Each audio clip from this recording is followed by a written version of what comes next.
నమస్కారం ఈటీవీ 360కి స్వాగతం. ముందుగా ప్రధానాంశాలు. భూభారతితో సరికొత్త అధ్యాయం మొదలైందన్న ప్రభుత్వం. ఆధార్ కార్డులాగే భూమికి భూదారి తెస్తామన్న సీఎం రేవంత్ రెడ్డి. భూభారతిపై రేపటి నుంచి క్షేత్రస్థాయిలో అధికారుల అవగాహన.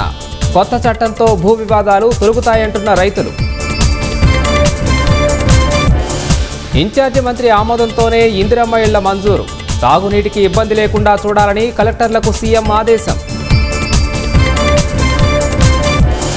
ప్రభుత్వ పథకాలను విస్తృతంగా ప్రజల్లోకి తీసుకెళ్లేలా చర్యలు. ఇవాల్టి సీఎల్పీ భేటీలో దిశానిర్దేశం చేయనున్న ముఖ్యమంత్రి. ఎస్సీ వర్గీకరణ పూర్తి కావడంతో ఉద్యోగాల భర్తీకి సర్కార్ చర్యలు. త్వరలోనే 20,000 పోస్టులకు నోటిఫికేషన్ల జారీకి సమాయత్తం.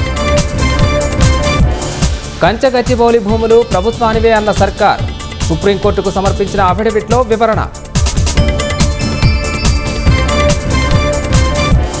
అన్నదాతలను కలవరానికి గురిచేస్తున్న అకాల వర్షాలు. కొనుగోళ్లలో వేగం పెరగక ఆగమాగమవుతున్నామని ఆవేదన. సుంకాలపై మరోసారి కీలక నిర్ణయం తీసుకోనున్న ట్రంప్. ఆటో ఉత్పత్తులపై విరామమివ్వనున్న అమెరికా అధ్యక్షుడు.